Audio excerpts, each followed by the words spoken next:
Hello everyone, स्वागत है आप सभी का एग्जाम गुरु यूट्यूब चैनल में। दोस्तों, इस वीडियो में हम लोग एयरफोर्स 2020 एग्जाम के लिए इंग्लिश का प्रैक्टिस पेपर सॉल्व करेंगे।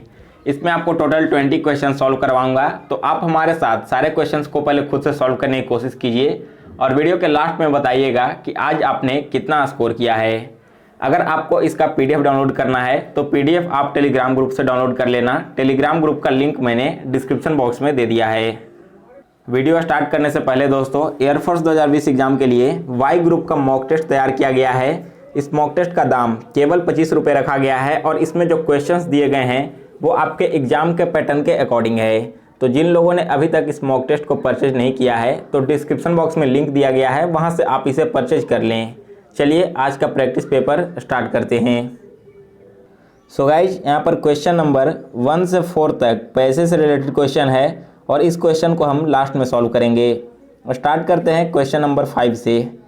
5 क्वेश्चन है स्पॉट द मिसस्पेल्ड वर्ड। यहाँ पर 4 वर्ड्स दिए गए हैं, इनमें से एक वर्ड का स्पेलिंग गलत है, तो आपको वो वर्ड फाइंड करना है और बताना है कि करेक्ट स्पेलिंग क्या होगा। तो देखिए, कंपैशन, परप्यूटेशन और सिजेशन, इन तीनों वर्ड्स का स्पेलिंग बिल्कुल करेक्ट दिया गया है, जबकि यहाँ पर इम्पिसेबल का स्पेलिंग गलत है। अब इसका करेक्ट स्पेलिंग क्या होता है? IMPECCABLE होगा। यहाँ पर केवल एक सी दिया गया है, इसके जगह पर डबल सी करना है। और इम्पिसेबल का मतलब होता है त्रुटिहीन, यानी कि जिसमें कोई भी गलती नहीं हो। ऑप्शन ए है कंपैशन। कंपैशन का मतलब है अनुकंपा करना या फिर किसी पर करुणा करना। सी ऑप्शन है परप्यूटेशन। परप्यूटेशन का मतलब है दोस्तों स्थायीकरण करना और सिजेशन का मतलब होता है अंत। अगला प्रश्न देखिए, क्वेश्चन 6 है synonym of calamity is. Calamity का सिनोनिम बताना है आपको और कैलेमिटी का मतलब होता है विकटी या फिर कैलेमिटी का मतलब होता है विपत्ति या फिर संकट। तो यहाँ पर सबसे पहले चारों वर्ड्स का मीनिंग आप लोग जान लीजिए। फर्स्ट है फॉर्च्यून। फॉर्च्यून का मतलब है भाग्य। बी ऑप्शन में है प्रॉस्पेरिटी, जिसका मतलब होता है वैभवता। डी ऑप्शन में है कैप्टिविटी। कैप्टिविटी का मतलब है दोस्तों बंदी गृह, यानी कि आप इसे जेल बोल सकते हो। और सी ऑप्शन है एडवर्सिटी। एडवर्सिटी का मतलब है विपदा या फिर दुर्भाग्य। तो यहाँ पर मैंने आपको कैलेमिटी का मतलब बताया था विपत्ति, संकट या फिर आपदा, और एडवर्सिटी का मतलब भी है विपदा या फिर दुर्भाग्य। सो इसका करेक्ट सिनोनिम है ऑप्शन सी, एडवर्सिटी। अगला प्रश्न है 7 number, antonym of exempt is.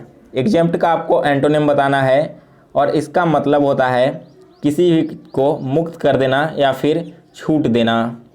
तो देखिए यहाँ पर फर्स्ट ऑप्शन है एक्सक्लूड। एक्सक्लूड का मतलब है दोस्तों शामिल ना करना। बी ऑप्शन है रिलीज। रिलीज का मतलब होता है छोड़ देना। लेकिन जो यहाँ पर डी ऑप्शन है होल्ड। होल्ड का मतलब होता है किसी भी चीज़ को पकड़ कर रखना या फिर थामना। तो एग्जेम्प्ट का मतलब हुआ मुक्त करना और होल्ड का मतलब है पकड़ कर रखना। दोनों एक दूसरे के अपोजिट हैं। So D option correct answer है। अगला प्रश्न है 8 number, to rule the roost means. To rule the roost का मतलब क्या होता है? इसका मतलब होता है to dominate. B option correct answer है। और डोमिनेट का मतलब होता है दोस्तों छा जाना किसी के ऊपर। अगला प्रश्न है 9th question, give one word for the following. Ordinary remarks often repeated. यहाँ पर इसके लिए वन वर्ड आपको बताना है, तो वन वर्ड यहाँ पर हो जाएगा प्लेटिट्यूड्स। ऑप्शन ए इस क्वेश्चन का करेक्ट आंसर है। और प्लेटिट्यूड्स का मतलब होता है कोई साधारण बात या फिर तुच्छ बात। बी ऑप्शन है मल्टीट्यूड्स। मल्टीट्यूड का मतलब होता है दोस्तों भीड़ भाड़। अगला प्रश्न देखिए 10th क्वेश्चन है adjective of cease is. Cease का आपको एडजेक्टिव बताना है। तो देखिए यहाँ पर सीज का एडजेक्टिव होता है ceaseless. C option correct answer है। अगला प्रश्न है 11 number, feminine of traitor. Traitor का आपको फेमिनिन बताना है, तो इसका फेमिनिन हो जाएगा दोस्तों ट्रेट्रेस, यानी कि सी ऑप्शन इस क्वेश्चन का करेक्ट आंसर है। अगला प्रश्न देखिए 12 number, plural of dish. Dish का आपको प्लूरल बताना है। तो यहाँ पर देखिए डी इसका जो लास्ट का 2 वर्ड्स है क्या है, DISH। तो अगर किसी भी वर्ड के लास्ट में SH लगा हुआ हो और आपसे इसका प्लूरल पूछ लिया जाए तो SH के साथ आपको लास्ट में ES ऐड कर देना है तो यह प्लूरल हो जाएगा। सो डी इसका प्लूरल होगा dishes. That is option number C इस क्वेश्चन का करेक्ट आंसर है।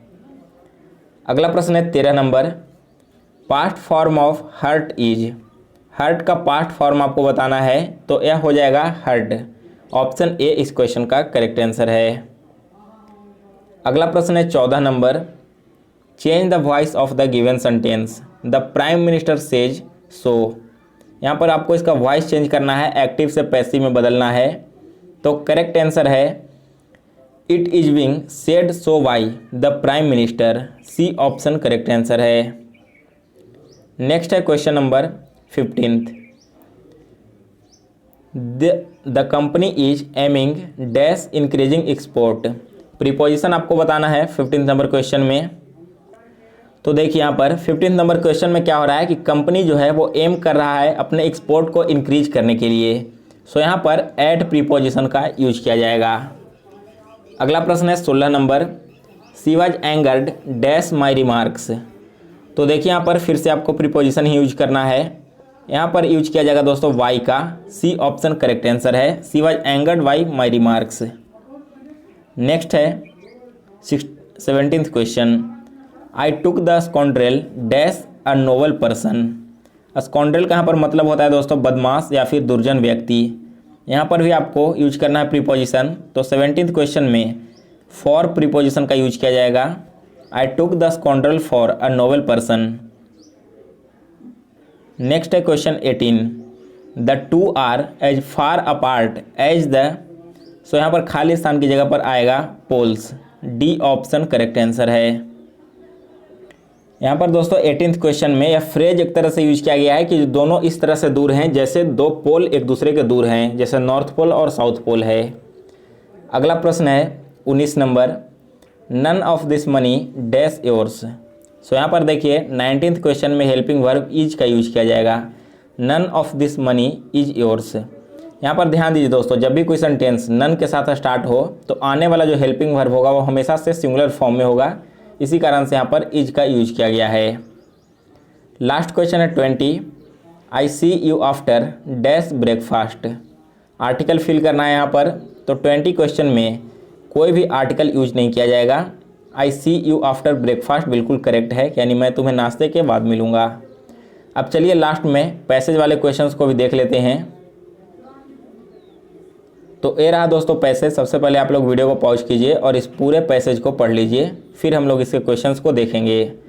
पैसेज को पढ़ने से पहले एक बार आप क्वेश्चंस पर नज़र डाल लीजिए जिससे आपको पैसेज पढ़ने में काफ़ी आसानी हो। फर्स्ट क्वेश्चन है, what do you mean by 24/7 news channels. Second question है, find their calling means. Third question है, द फिगर 5397 रेफर्स टू। और लास्ट क्वेश्चन है, the patrons of Hindi having technological access. अब आप लोग इसके पैसेज को पढ़िए, फिर इसके क्वेश्चंस के आंसर को देखते हैं क्या होगा। सो गाइज यहाँ पर आपने पैसेज को पढ़ लिया होगा। चलिए अब इसके क्वेश्चंस देखते हैं। फर्स्ट क्वेश्चन है, what do you mean by 24/7 news channels. यानी कि 24/7 न्यूज़ चैनल्स का मतलब क्या है। आपको पैसेज के फर्स्ट लाइन में ही मिला होगा यहाँ पर, with the mushrooming of 24/7 news channels. यहाँ पर दोस्तों मशरूमिंग का मतलब होता है बहुत ही अधिक मात्रा में फैला हुआ। तो देखिए 24/7 कहने का मतलब है नॉन स्टॉप चैनल, यानी कि जो ऐसा चैनल जो किसी भी दिन नहीं रुकता हो। सेकंड क्वेश्चन है, find their calling means. Find their calling का मतलब क्या है। तो सबसे पहले देखिए फाइंड देयर कॉलिंग कहाँ पर यूज किया गया है पैसेज में। तो देखिए, Hindi graduates find their calling in the print media as well. तो यहाँ पर आपने बिल्कुल मतलब इसका समझ लिया होगा। यहाँ पर इसका मतलब है दोस्तों कि जो हिंदी ग्रेजुएट रहते हैं उन्हें एक अपॉर्चुनिटी मिलती है प्रिंट मीडिया में भी। सो करेक्ट आंसर क्या है यहाँ पर, सेकंड क्वेश्चन का B option, get an opportunity in. Third question है, द फिगर 5397 रेफर्स टू। देखिए यहाँ पर पैसेज में कहाँ पर यूज किया गया है 5397 का। तो आपको दिख जाएगा the highest number of newspapers in small towns 5397। मतलब जो स्मॉल टाउन्स होते हैं वहाँ पर मैक्सिमम इतने सारे न्यूज़पेपर्स निकलते हैं। सो देखिए यहाँ पर ऑप्शन डी करेक्ट आंसर है, the number of Hindi newspapers published from small towns. अगला प्रश्न देखिए 4 नंबर, the patrons of Hindi having technological access. तो करेक्ट आंसर है get easy man power for their websites. और लास्ट क्वेश्चन का आंसर आपको पैसेज के सबसे लास्ट लाइन में मिल जाएगा। लास्ट लाइन में देखिए, finding N untapped reservoir of benefits in the area of website hosting with a knack for technology. So guys आज का पैसेज समाप्त हुआ। तो आपने कितना स्कोर किया है आप हमें कमेंट करके बताइए। और अगर आपको यह वीडियो पसंद आया हो तो इसे लाइक और शेयर कीजिए। साथ ही में जिन लोगों ने अभी तक इस चैनल को सब्सक्राइब नहीं किया है तो डेली एयरफोर्स से रिलेटेड वीडियो देखने के लिए इस चैनल को सब्सक्राइब करके बेल नोटिफिकेशन को ऑन कर लें।